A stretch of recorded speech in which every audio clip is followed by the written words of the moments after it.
Well, as the grand jury is doing its thing, Diddy's homes get raided. Yes. Then you start to see that this thing is real. Yeah.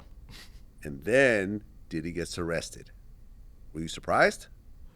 I was actually really surprised when he got arrested. I didn't think he was going to get arrested. I thought he came here. I thought they were going to let him turn himself in. He would have got bail and been able to fight the case. But when they arrested him by just snatching him off the street, yeah, I was really surprised.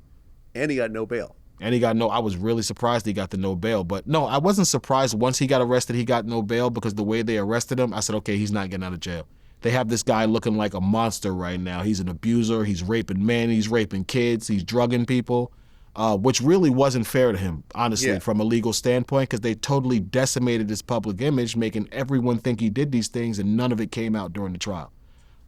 Right, because this year the trial starts, and you're not being asked to be a witness. I was there May 2nd. I was supposed to go in the next week for trial prep. Never heard from him again. Because you actually are part of interstate prostitution. Yes. Whereas Punisher was not. He was always local. Yes. Daniel Phillip, who we just had, was not. He was always local. You are an example of one of his charges. Yes. Do you feel like you were sex trafficked? Absolutely. Now that I know what was going on, totally. And this is the main premise of why I'm suing him. This was a massive multi-state, decade-long sex trafficking ring. I didn't know about the Punisher. The Punisher didn't know about me. Me and Daniel Phillip met each other once, but they told me they fired him. I didn't know about Jules Theodore. I didn't know about the white guy, Sean. Cassie slept with 36 men, multiple states. None of us knew about this, and she was giving out diseases. So how is this not something that's a grander scheme, and she's not complicit? So yeah, I was a big part of this. Well, the trial progresses, and you're starting to see everyone take the stand and so forth. Was there any sort of shocking moments for you? The semen on the nipple thing was shocking for me. That got me. For everybody. That got me. I was like, damn, that's what he used to do? Because again, I'm the guy who he collected semen from for years. Yeah. I never knew what they were doing with the semen. Some of it probably ended up on his nipples. So I was like, damn, that's where my semen went. So maybe it's magical powers in my semen. I don't know. Maybe this is what was attributed to the success of Puff Daddy. Okay, he was doing, I don't know about that one. They said he was into all this black magic and stuff. So I'm like, damn, maybe it's a ritual or something. And rubbing semen on his nipples and the universe gives him energy and success. Who knows what the hell he was really doing with it? I don't know. But a couple of things really surprised me. Cassie's testimony is what really got me. How so?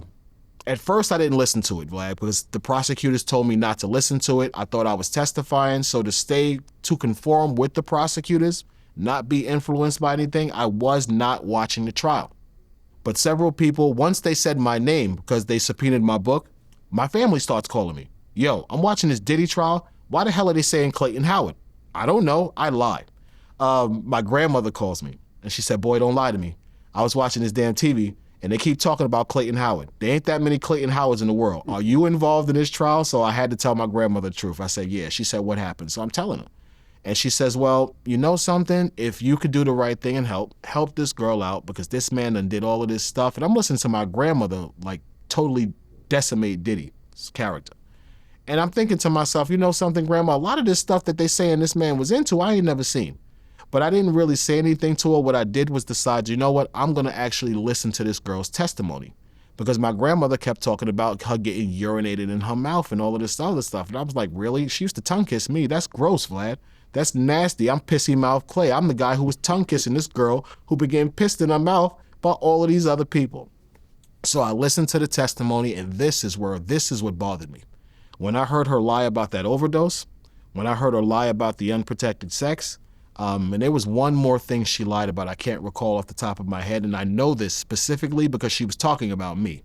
I immediately called Tyrone Blackburn, and I said, yo, dude, she's lying. She said, oh, and about that Diddy made her have sex with male escorts on her period. I knew Diddy didn't make her have sex with me on her period. So when I heard this, I said to Tyrone Blackburn, I said, yo, man, she just lied. What are we going to do? He says, don't worry about it. Don't worry about it. Let the prosecutors take care of it. But I said, listen, if I'm suing her for doing this to me and she's blaming it on Diddy, doesn't that give her a defense in the civil suit? Don't worry about it. Don't worry about it. You know, once he's convicted of the RICO, everybody's convictions are going to go through from the collateral connection. Don't worry about it. So he's relying on the RICO, not even on the fact that this woman is lying on the stand. Luckily for me, once I realized Maureen Comey was lying to me, I had the brilliant idea to just write everything I told her down in a book. So I started writing a book about Cassie. And when I went on May 2nd and Maureen Comey found out about this book and found out it was everything I had been telling them for months, this is when they kind of pulled the plug on me, told me that they didn't want to stress me out anymore, and they were going to try to see if they could work around me. Daniel Phillip, The Punisher, no Clayton Howard.